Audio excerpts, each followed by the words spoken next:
Monsieur le Président, mes chers collègues, voici le premier vrai budget métropolitain.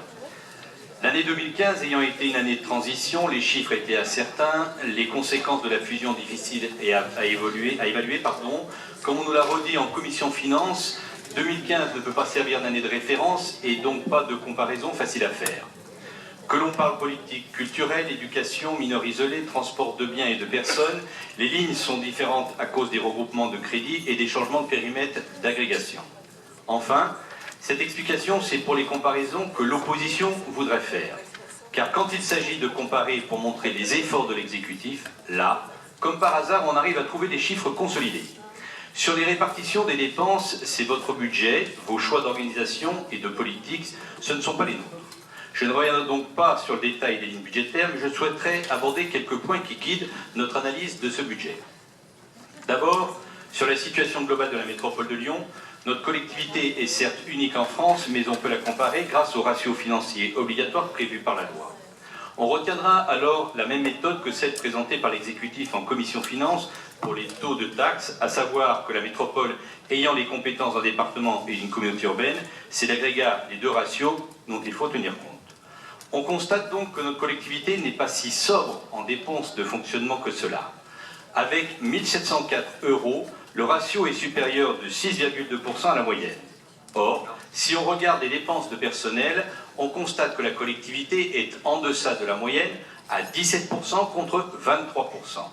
Cela questionne sur l'origine des autres dépenses de fonctionnement et on se tourne vers les subventions. Et là, il y a un vrai travail à faire. Nous ne dirons pas qu'il y a des subventions occultes ou illégitimes, mais tout au moins que la répartition des subventions est autoritaire et subjective. En effet, à chaque budget, nous sollicitons les vice-présidents chargés de la culture, de la vie associative et maintenant de l'action sociale pour connaître les critères d'attribution et chaque année, c'est un peu la même réponse sur l'antériorité des chiffres, l'appréciation des projets, etc. L'année dernière, on a eu droit à la fusion des sommes avec le département et cette année, on nous annonce que les politiques sont en préparation. Finalement, je dirais que le plus honnête, c'est Jean-Paul Brett, qui n'hésite pas à nous dire « vous êtes dans l'opposition, donc on ne vous veut pas, avec vous, instruire les subventions, vous n'avez qu'à voter contre ». Autre constat, on vous concède volontiers, ce ne sont pas vos propos, Monsieur le Président. Non. Autre constat, on vous concède volontiers que les dotations de l'État, et particulièrement la DGF, ne sont pas à l'avantage de notre collectivité, avec 325 € contre une moyenne de 412 €. Mais cela est la conséquence de la richesse du territoire, puisque le produit des impositions directes rapporte 851 € contre 657 €. Comme nous sommes des gens courtois, nous ne reprendrons pas les termes de notre collègue Bernard Genin, qui vous accuse de pleurnicher sur les baisses alors que vous les soutenez au niveau national. En effet, les baisses de dotation sont douloureuses pour chaque strate des collectivités, mais elles peuvent s'entendre si elles font partie prenante d'une stratégie nationale de redressement budgétaire pour assurer un retour de la croissance en donnant à l'État des marges de manœuvre financières. Or, force est de constater que l'État ne fait pas les efforts qu'il impose aux collectivités locales. Il suffit pour s'en convaincre non pas de lire les discours des opposants, Monsieur le Président, mais le rapport de la Cour des comptes de 2015.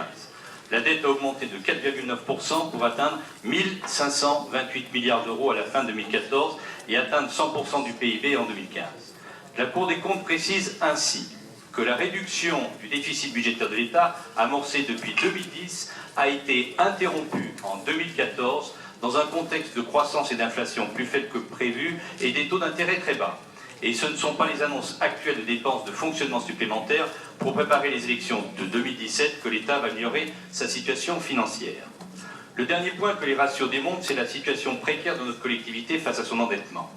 La marge d'autofinancement courant est de 98%, ne nous y trompons pas, plus le ratio est faible, plus la capacité à financer l'investissement est élevée. Plus il est proche de 100%, plus il indique un recours nécessaire à l'emprunt. De même, la dette par rapport à la population à hauteur de 1 357 € est plus élevée que la moyenne de 1 231 €. On peut constater l'impact de la fusion avec le département et le poids des emprunts structurés dont on parlera par ailleurs. Ce qui nous inquiète, ce sont les choix de la métropole, ou plutôt les non-choix, pour redonner à la collectivité des moyens pour investir.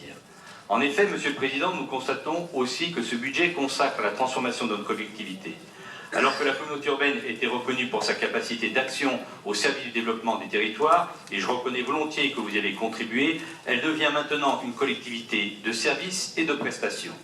Avec un poids de 31%, les dépenses sociales sont le premier poste des dépenses de fonctionnement.